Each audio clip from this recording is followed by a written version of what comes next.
All right, let's now address the security matter, which the report you saw not long ago. We're going to Abuja for that. Markwe?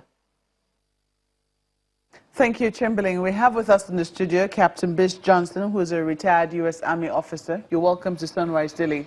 Thank you. Well, you have seen the front page of the Vanguard this morning. It says, worsening insecurity, 34 killed in 4 states. It lists a number of security matters there. Call for war claims 11 in Edo. Boko Haram attacks military base. Community kills 11 in Borno. Headsmen kill 11 in Taraba.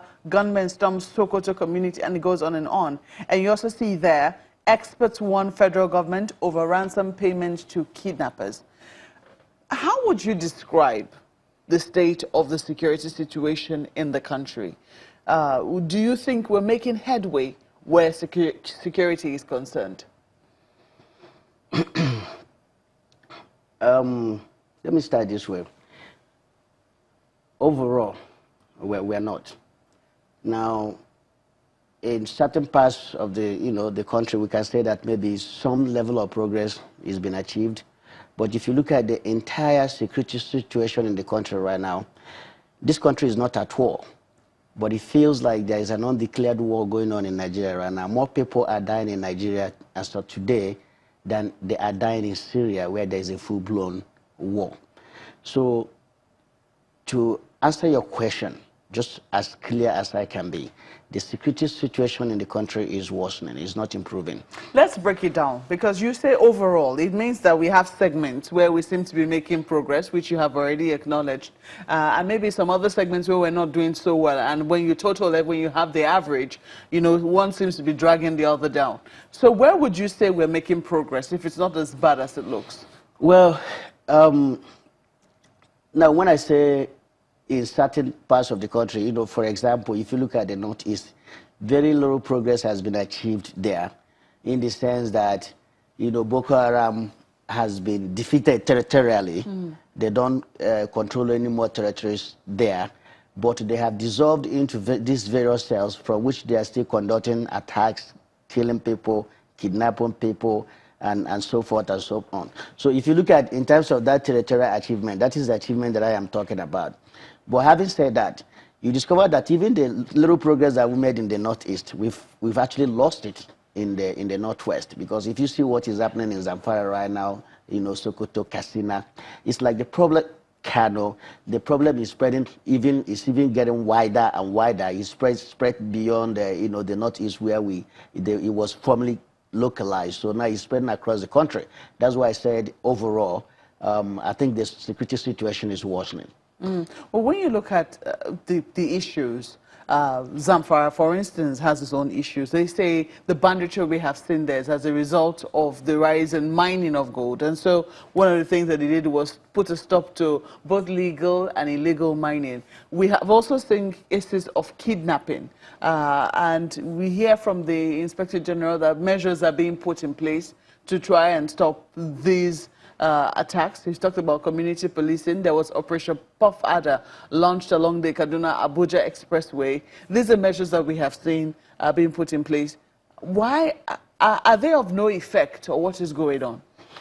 Well, you see, some of all these measures, because I've always said it each time I come here, that I don't like, a situation where we only, respond to problems when those problems occur. We don't want to sit down and critically look at our country and decide how do we ensure that these things that are happening in our country don't happen again. Problem comes out, we provide immediate solution, we suppress the problem, and we go home, and then it builds underneath, it explodes, and then we rush back again. Let me tell you, those measures that they are putting in place, as good as they may sound, they will not provide permanent solutions to this problem. This country has to go back to the basics, Mobe. It has to go back to the basics. We have to sit down in this country and look at our whole entire structure and decide how do we build this country in such a way that everybody can be carried along. You see, the rich have squandered the wealth of this country for decades. So what is happening right now is that the chickens are coming home to roost. Those people that they have failed to invest in are now the biggest problem they have. So both the rich and the poor, nobody can sleep because everybody's life is now at stake. So what we need to do is to come back and sit down and restructure our country. You know, it's not only a matter of resource, because anytime you talk about restructuring, people just talk about, you know, resource control and stuff like that. That is not what I'm talking about here. I'm talking about taking a holistic look at our entire country, including our security architecture. Some people have been saying, look, we need to have state police. And I've been one of those who support that we have state police, because if you look at this country right now, it is too vast, it is too big, it is too diverse, that you cannot have a very centralized police that is grossly incapacitated, you know, police this country in a way that people are going to be safe. They simply don't have that capacity. If you look at the army, for example... Is a problem because the police is centralized or because of a lack of capacity? Some people will say there are two different things. They are. That even if we had a central police and we funded it properly and we gave the state commissioners of police, which is supposed to be like the equivalent of... Yeah, the commissioners of police in the state, assuming the state government did have its own policing system, it would definitely have a commissioner or somebody who will oversee that system within the state. Now, let us assume that the commissioner of police was that person.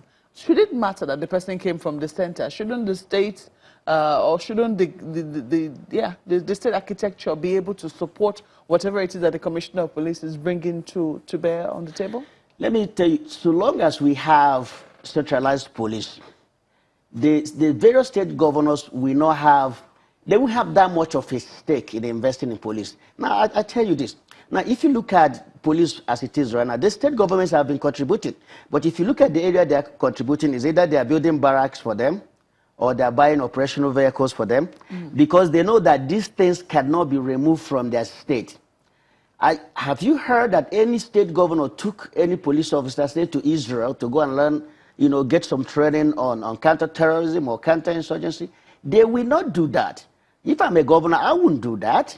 Why would I spend my state money, send you to America, send you to Israel, and then upon arrival in Owerri, you are redeployed to Bauchi? So I just wasted my state money. So we need to have a situation where police officers will go there, they will stay there for the rest of their lives. Look, crime is very complicated.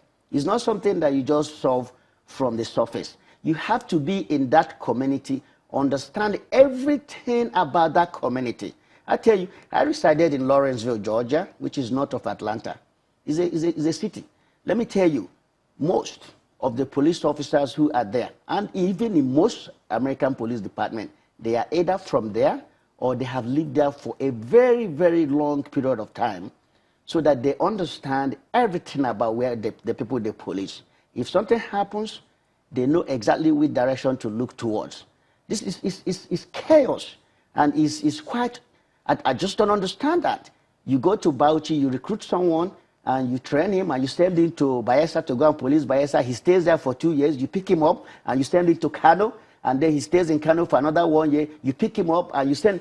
That is total chaos. That's not how you solve crime. So perhaps, you know, while we wait for the major restructuring to happen, maybe along the terms of the country, maybe we should be restructuring the policing system.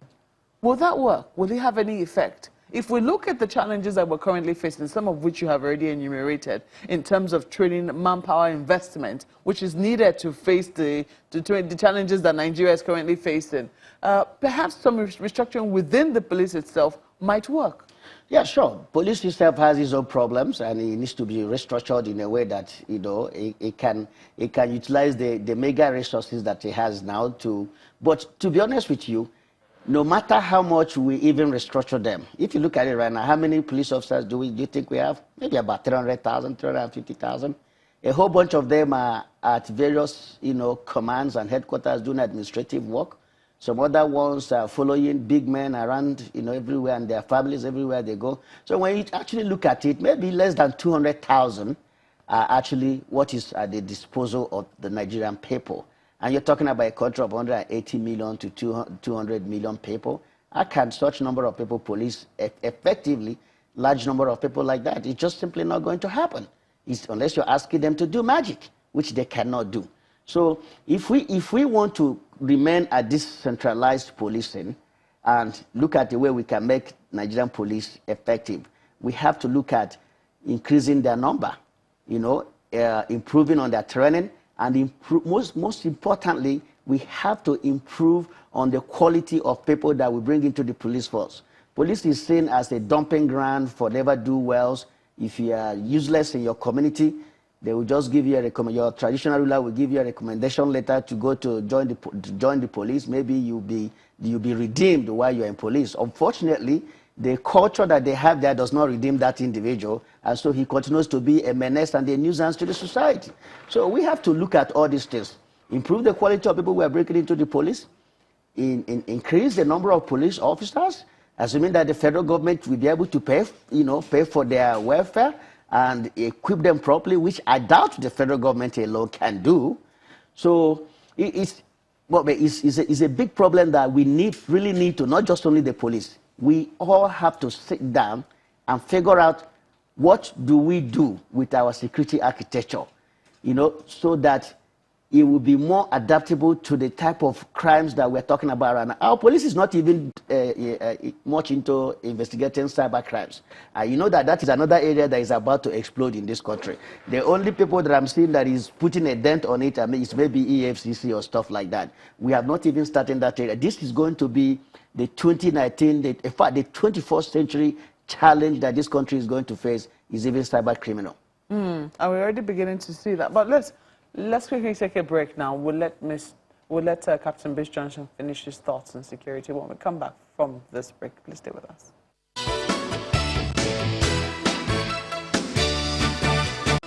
It's our closing moments now with Captain Bish Johnson, and in fairness, I mean, there are definitely fine police officers. Of course. Those who are doing their best. I mean, this is without making excuses for those who really are not representing or are not what we should be looking forward to seeing in our policing system. But moving forward, we want to make progress. These kinds of headlines are very disturbing. I'm just trying to imagine a foreigner coming into Nigeria for the first time and seeing this newspaper, worsening insecurity, 34 killed in 4 states.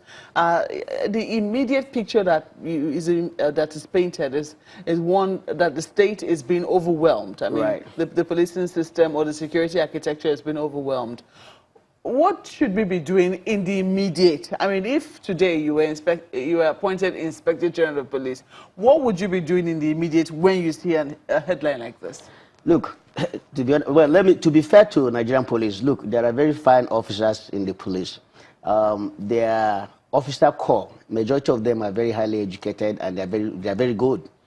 Most of the problem that we have in the police is within the rank and file, which I think that we should up the entry level of the rank and file from O level to ND. Since we have this large number of graduates that don't have employment, we can do that. And another thing that makes police unattractive is because of their welfare package and their salary. If you look at the way they're paid, they're even paid lower than all the other services. So we have to look at all these things, increase them so that it can be an incentive for us to attract the best that the country has to offer.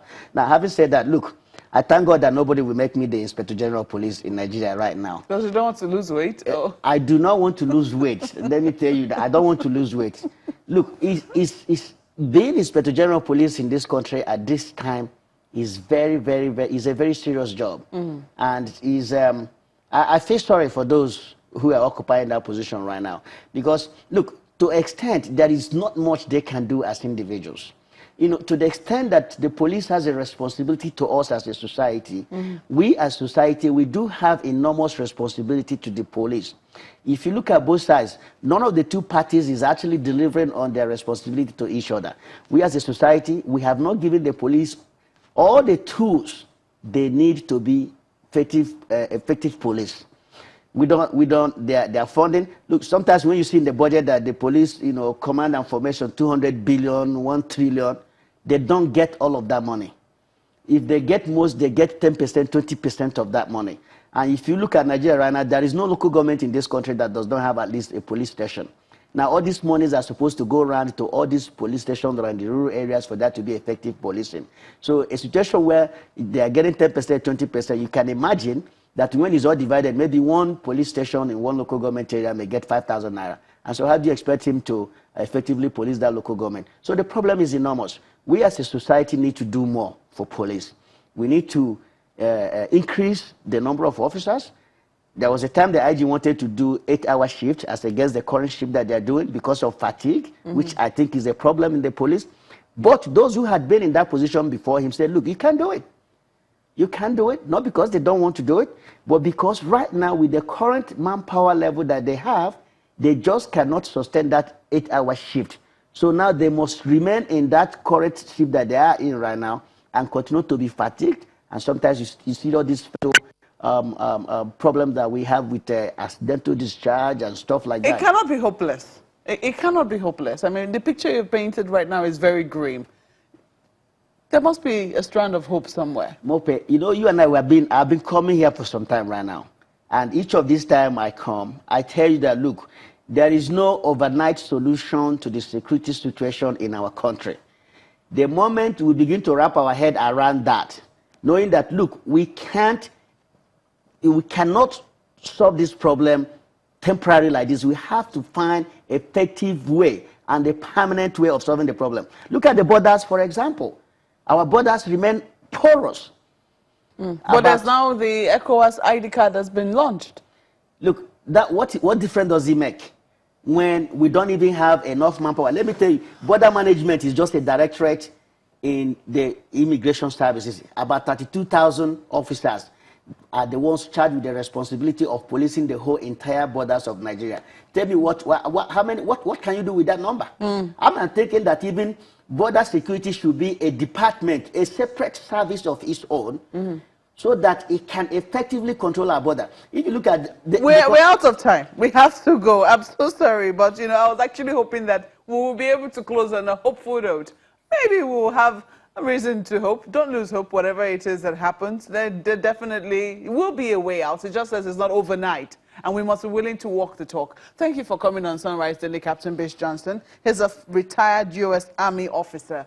That's been the program this morning. Thank you so much for watching. I'm Maokwe Yusuf. Well, quickly too, I'd like to tell Anyeka Nomo, Kenny Noah, Femi Oke, Tokwe Hussein, don't lose hope. We got your emails.